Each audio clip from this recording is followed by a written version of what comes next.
Are you ready to get to today's daily dish? Let's do.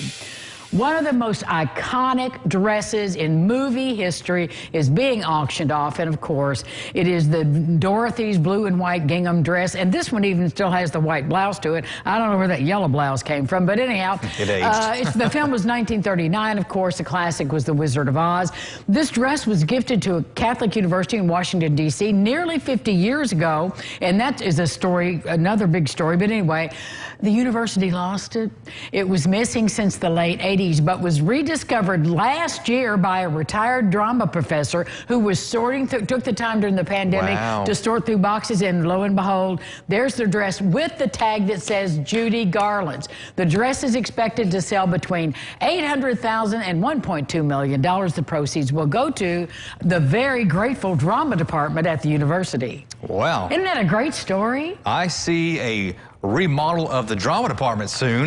New lights, new sound. New everything. But this is, there are only a few pieces of that wardrobe left, because those old studios would have a clean out. You can imagine the big swashbuckling, the major motion pictures have big costumes, and so periodically they would clean out the inventory, not thinking probably that all these years later, there would be such a big deal, because maybe, unlike The Wizard of Oz, maybe other movies weren't a big hit originally, but then became iconic later. So the university, you're in luck. And her slippers are in the Smithsonian. Yes, they are. The red slippers are there. And are they the real ones, Joe? Are they still keep digging, university teacher. You might find those too, They right? could be in there too. Well, a group of MIT researchers did a deep dive on a very serious question, Joe Bird.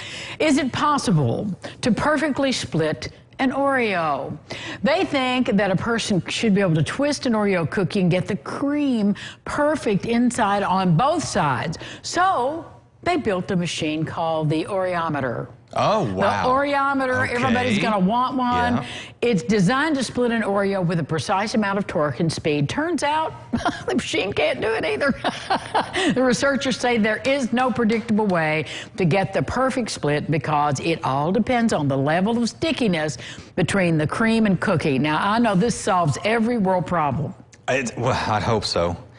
I mean, isn't that the whole point, to keep the cream on one side of the cookie so you can rake it off on your teeth? Yes, that's what I used to do as a kid, and I'd put the cookies back together and put it back in the container. Well, did you? Yeah. Mom didn't like that. I'm sure she didn't. You probably weren't the only one who did it. But look at the elaborate ways they went through. Now, that just looks like an immersion blender with a flat pad on it or something.